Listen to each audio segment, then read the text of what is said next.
Welcome back. Joining us now is Jim Weinzatl. Jim is the Executive Director for the Tomah Area Historical Society and Museum in downtown Tomah. Welcome to the show, Jim. Thanks, Chris. Thanks for having me. Glad you could come today. Jim came to the museum after working at the VA for many years, and kind of shifting your vocation. Why did you decide to come to the museum?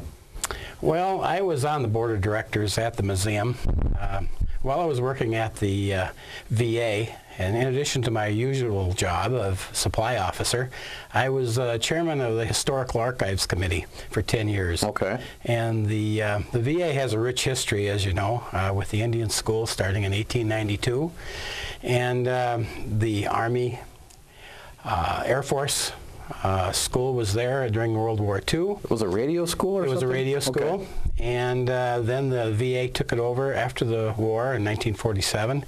And as part of that committee, I got deeply involved in the history of the area and Tomah, and I've always been interested in history, and I just consider this my dream job. So it's kind of a logical step for you in that sense. It sure is. Okay, okay.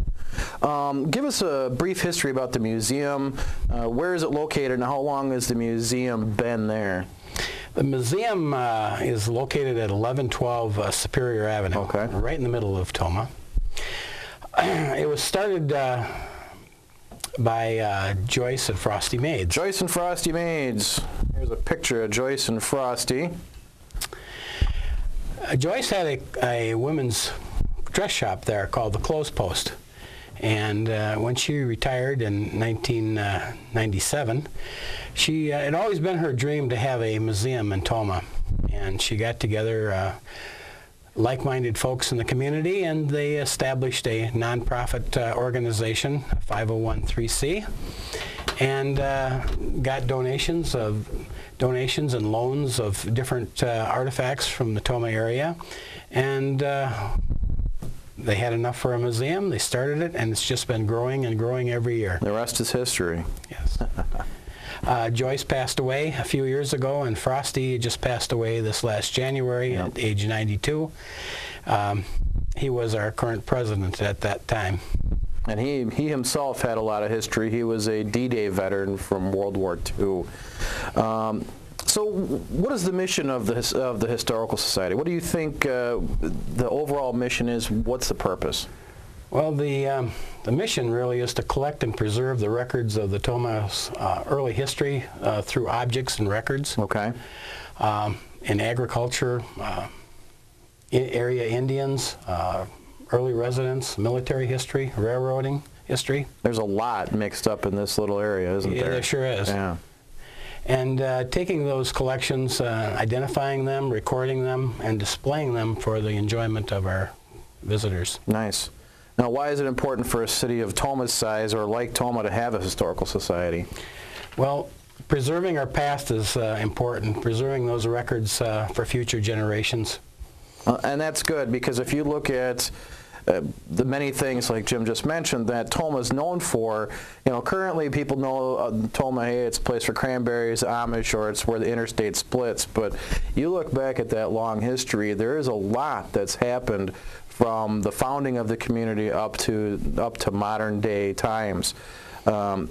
Now, what will somebody learn about when they walk in the door, when they come into the museum? What are they going to learn? What are they going to see? Well, it's an educational experience for all ages. Okay. We have groups of school children and scouts and others come through, and what they're going to learn is about the history of Tomah, okay, and the area, how it was settled, the businesses that have come and gone through the years. Tomah was quite known for its railroading. They had the railroad shops located there that they're called the maintenance frog shops. They had the bridge shops for the railroads were located there, and employed quite a few people. Okay. Also, they had a lumber company there called the Goodyear Lumber Company, which most of the timber that came from northern Wisconsin was shipped to Tomah, to the lumber company. The wood was cut and then shipped out of Tomah. They were several carloads, train carloads of logs were coming in and going out every day. Wow. Wow, so a busy hub for lumber and just forestry in general. Yes. Now, what's the museum's feature exhibit? Well, it's got to be the Frank King collection. Okay. Frank King was born near Tomah and raised in Tomah. He was a cartoonist and quite an artist in his own right, but he went to Minneapolis and was an illustrator for the Minneapolis newspapers. He then got a job at the Chicago Tribune, and from 1921 through 1953, I believe it was, he did the cartoon Gasoline Alley. Okay. Gasoline Alley was a nationally syndicated cartoon that was published in newspapers across the country. And the unique thing about this was that he based his characters on real people in Tomah, Wisconsin. And the other part of it is that the people grew up. They grew up through the cartoon and had their own families. And today the cartoon is still in existence. After Frank retired, he passed it on to his assistant, and then now his assistant's retired, and he passed it on to his assistant, and I think it's now gone on to 3 other people. And wow. It's still in existence today. Wow. So it's, in that sense, it's even older than Peanuts in that sense. With Gasoline Alley, the cartoon, people are also very familiar with, or the comic rather, people are also familiar with the term Gasoline Alley in Tomah, because the term Gasoline Alley referred to, it wasn't necessarily Superior Avenue, but it was the alley behind on one side of Superior Avenue, correct? A lot of gas stations. A lot of gas stations. So that's where the nickname came from, and Tomah up until recently used to celebrate Gasoline Alley days. And for some of our experienced viewers, you probably remember Gasoline Alley in the comic strips, but I do know the Tomah Journal and Monitor Herald still carry the strip to this day. So I also see you've got a couple other items here. What are you? I see something very colorful off the side of the camera here. What do you got there? I have some hats. Joyce Maids, when she retired, and she had a ladies' dress shop, and she had a lot of hats, and she left a lot of these hats to the museum, and we have quite a collection of hats. Okay. Probably a very large collection, in fact. And many of these are kind of unique, and I brought along a couple of unique ones here. This one's got feathers around it, and it's quite bright and has beads on the top of it. And this one here is probably something that a bonnet that a lady would probably wear sometime in the 1920s or 1930s. Wow. So that one is quite old. Those are definitely examples from a bygone era. You don't see people walking down the street with colorful hats like that anymore. Nowadays you see the kids with the hat cocked over to one side. I also brought along a hat for men. This top hat was from our collection. Also, we have quite an extensive collection of clothing from the turn of the century, wedding dresses and that kind of thing from the 1800s. They're on mannequins, and it's quite interesting to. And you have military uniforms there, I know as well. We certainly do. We have all branches of the service, both men and women. Okay. And if you're interested in that, we can sure show that to you too.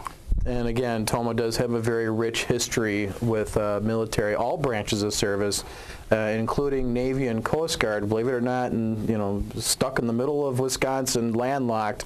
A lot of men back in the 30s and 40s joined the Navy back then. Is the museum looking for historical donations? Is that something that if somebody had something they wanted to bring down, would you accept that? Yes, definitely. Right now we're in the sesquicentennial of the Civil War. It's just started this year, and we're looking for items associated with the Civil War to either donate to us or loan them to us for the summer. Last year we had a Civil War rifle, and anything associated with that, including pictures. Also, the Milwaukee Road National Magazine is going to be doing an article on the Tomah railroad shops. And anyone that has any kind of pictures or anything associated with those shops, we would be glad to take those and even make a copy of them. Okay. Well, we're running a little bit short on time because you've got a ton of really neat stuff, Jim. Really quickly, do you have any fundraisers or events coming up? Yes, we do. The first thing coming up is our Vintage Hat Show, which is on Sunday, April 10th. It's 2 Sundays before Easter. It's a vintage hat show, and it's put on by Heather Worthington from Minnesota. It's for the first time in the area.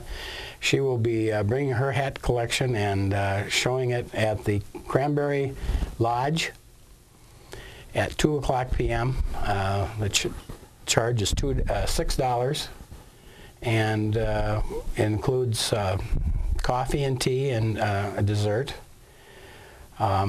She'll be demonstrating her hats and telling a little history about the hats and the history of the times. Excellent. Now, does the museum have a Friends Society that people could join?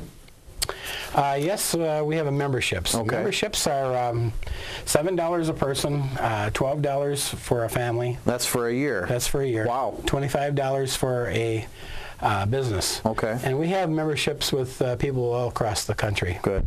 Well, I highly encourage, if you're not a member, please join. Obviously, it's very affordable, and it helps preserve the history of Tomah. Well, Jim, thank you very much for coming today. I wish we had more time. Obviously, again, a lot of great, neat stuff. If you'll stay tuned, we will be right back after these messages.